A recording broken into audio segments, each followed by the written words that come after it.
Hello, bachcho. Let's read the question. The question says, "What happened to Poland at the end of 18th century? Which of the following answer is correct?" Question में हमसे पूछा जा रहा है कि Poland के साथ क्या हुआ था 18th सेंचुरी के एंड में और इनमें से कौन सा आंसर जो है वो करेक्ट है. Let's see. A says option A कहता है Poland achieve independence at the end of 18th century. Poland को इंडिपेंडेंस मिल गई थी at the end of 18th century. B says Poland came totally under the control of Russia and became part of Russia. कि Poland Russia के control के under आ गया और उसका एक पार्ट बन गया. C says Poland became the part of East Germany. Poland east Germany का पार्ट बना. Four says D says Poland was partition. Poland को पार्टीशन कर दिया गया at the end of 18th century by three great powers, Russia, Prussia and Austria. की जो Russia, Prussia and Austria थे, इन्होंने 18th सेंचुरी के एंड में पोलैंड को पार्टीशन कर दिया.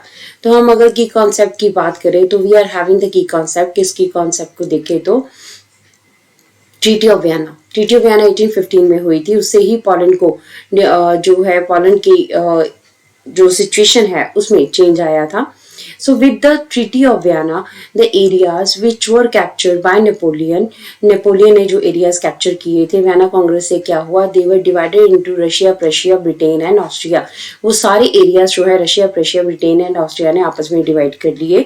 सो जो रीजन था, द रीजन ऑफ पोलैंड जो है was given to Russia. Russia को दिया गया and it became the part of it. ठीक है. तो अब हमारे पास क्या है कि तीन पावर्स ने जो है इसको डिवाइड किया था. तो अगर फर्स्ट देखे कि इसने इंडिपेंडेंस ली थी एंड ऑफ 18th सेंचुरी, ये तो बिल्कुल गलत है. पोलैंड टोटली रशिया के कंट्रोल के अंडर आ गया था, उसका पार्ट बन गया था, ये भी गलत है. Poland became the part of East Germany, ये भी गलत है. पोलैंड को पार्टीशन किया गया at the end of 18th century. किसने किया था? Great powers Russia, Prussia and Austria ने. तो ये हमारा जो है वो राइट आंसर है. So right answer is option D. Option D is our right answer of the question ki what happened with the Poland at the end of 18th century. Hope so you understood the question and as well as the answer. Thank you.